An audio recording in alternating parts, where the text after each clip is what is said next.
Mark and Eve make their way to the Guardians of the Globe's artificial moon base, where Rex has been overseeing his latest project.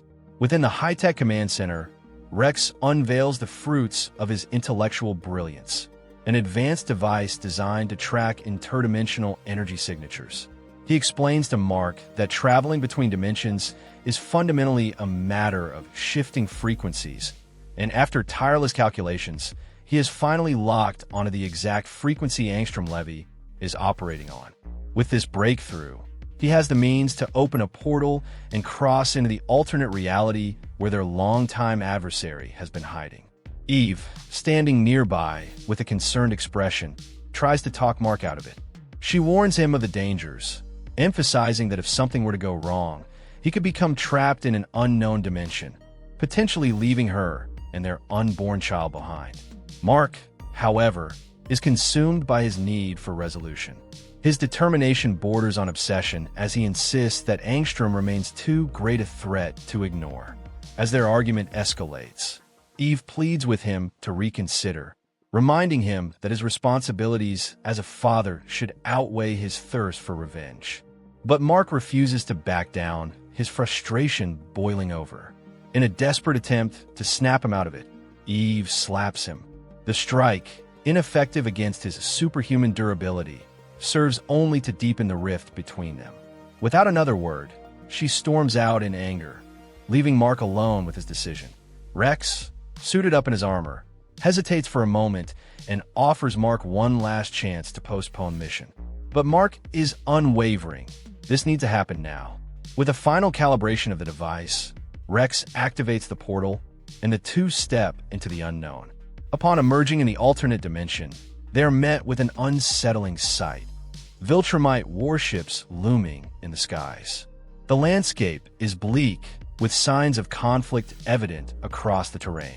Mark and Rex attempt to formulate a plan, but before they can act, an alternate version of Conquest appears before them, issuing a demand. He orders them to come to the Citadel, warning that refusal will result in their deaths. Understanding that resistance could jeopardize their mission, the two begrudgingly comply, following him into the heavily fortified stronghold. Inside the alternate version of the Pentagon, Mark and Rex are led through corridors filled with Viltrumite warriors and enslaved alien species. Eventually, they arrive at the throne room, where they come face to face with the ruler of this reality, an alternate version of Mark himself. He sits upon an imposing throne, surrounded by a harem of Adam-Eve variants, each one seemingly devoted to him. Dismissing Conquest with a wave of his hand, he turns his attention to the newcomers with a knowing smirk. Intrigued by their presence, the alternate Mark leads them to his personal laboratory, where he unveils the fate of Angstrom Levy.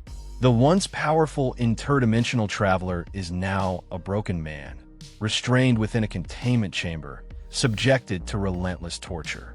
The alternate Mark explains that Angstrom had refused to use his abilities to further his empire, and so he had been reduced to an experiment. Scientists have been working tirelessly to extract his dimensional traveling powers, hoping to harness them for their own purposes. Mark is horrified by the sight, struggling to comprehend the monstrous path his counterpart has taken. Sensing his revulsion, the alternate Mark sneers and recounts how he and others like him once discussed the inevitable downfall of heroes. In every reality, he claims, there comes a point where power and morality diverge, where ruling is the logical evolution of strength. He dismisses Mark's insistence on protecting people, arguing that true power should be worshipped, not wasted. Rex, having heard enough, discreetly activates a device, emitting a powerful low-frequency sonic pulse specifically designed to exploit Viltrumite vulnerabilities. The alternate Mark winces in pain, momentarily incapacitated, while Rex swiftly executes the surrounding scientists. Without hesitation, he launches a specialized explosive directly into the alternate Mark's throat. The detonation is immediate, his head bursting open as his eyeballs pop from their sockets and his internal organs spill grotesquely from his mouth. As the chaos unfolds, Rex moves quickly, taking the opportunity to sever Angstrom's head. The action is swift and calculated, erasing any chance for Mark to use him as a means to return home. Mark stares in disbelief, his mind racing as the full realization of Rex's betrayal dawns upon him. With cold efficiency, Rex explains his true motives. He reveals that during his time in the Flaxen Dimension, he and Amanda had been trapped far longer than they ever admitted. In that time, he had come to see the world differently. He confesses that he once contemplated eliminating Mark entirely, but ultimately decided that simply leaving him stranded in an alternate reality was a more elegant solution.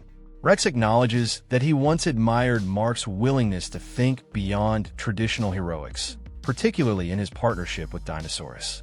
However, after witnessing what Mark had become in this alternate reality, a tyrant ruling over worlds, he made his decision. As Rex activates the portal and steps through, abandoning him in this broken dimension, Mark is left standing amidst the carnage, his mind struggling to process the magnitude of what has just happened. Staring at the devastation around him, he mutters under his breath, "Holy f***."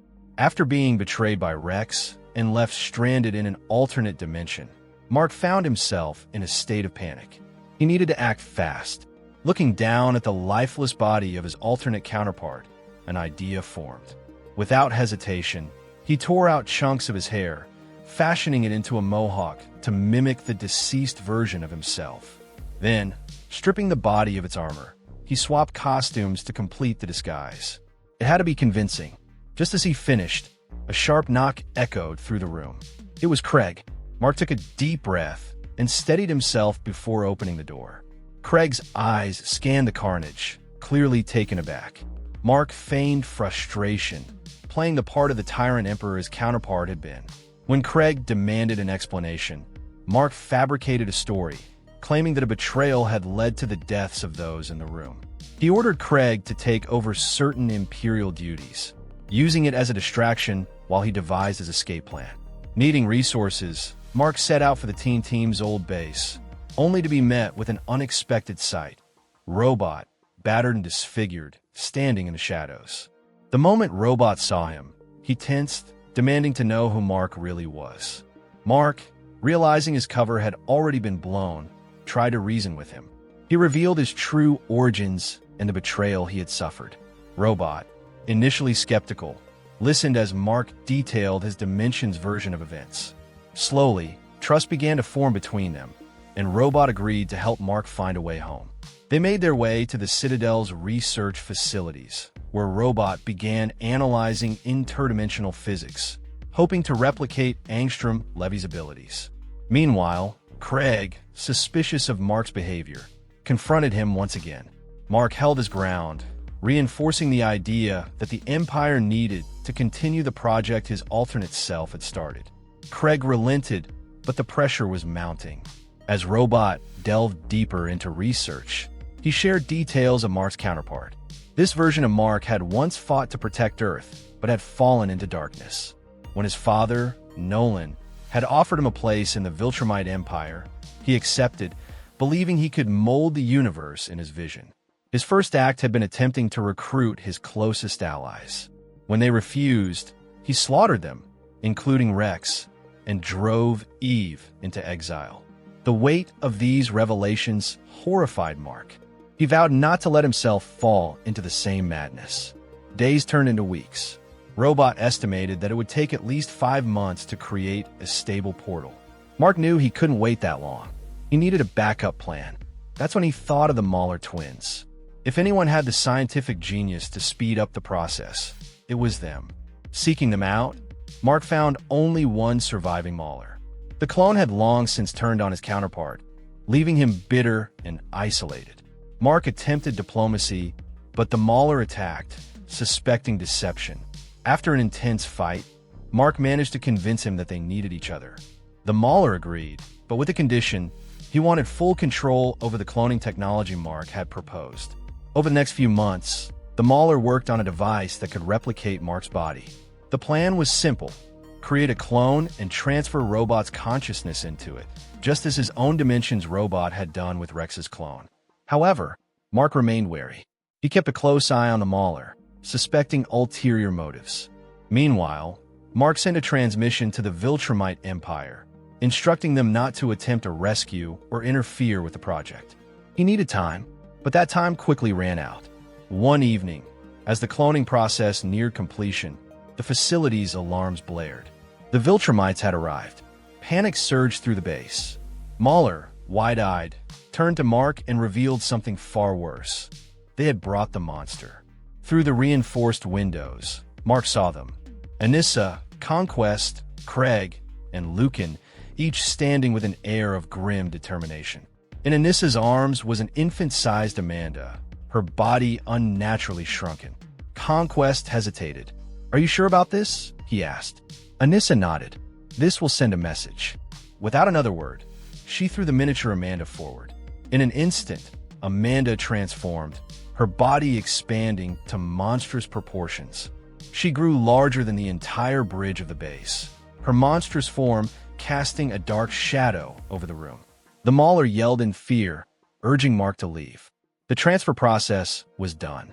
The new clone of Mark emerged, its eyes blinking open as it adjusted to existence. Mark turned to him, issuing final instructions. The clone needed to convince the Viltrumites that he had changed, that this was a new beginning for the Empire. He needed to be ruthless. If he hesitated, they would see through the deception. The clone nodded, stepping forward. "They weren't supposed to rescue me," he declared. "But it doesn't matter. Amanda must be stopped. The Empire begins anew." With that, Mark activated the portal, stepping through just as chaos erupted behind him. And that's the story, folks. Please, leave your thoughts below, and don't forget to like and subscribe for more videos like this one. See you next time.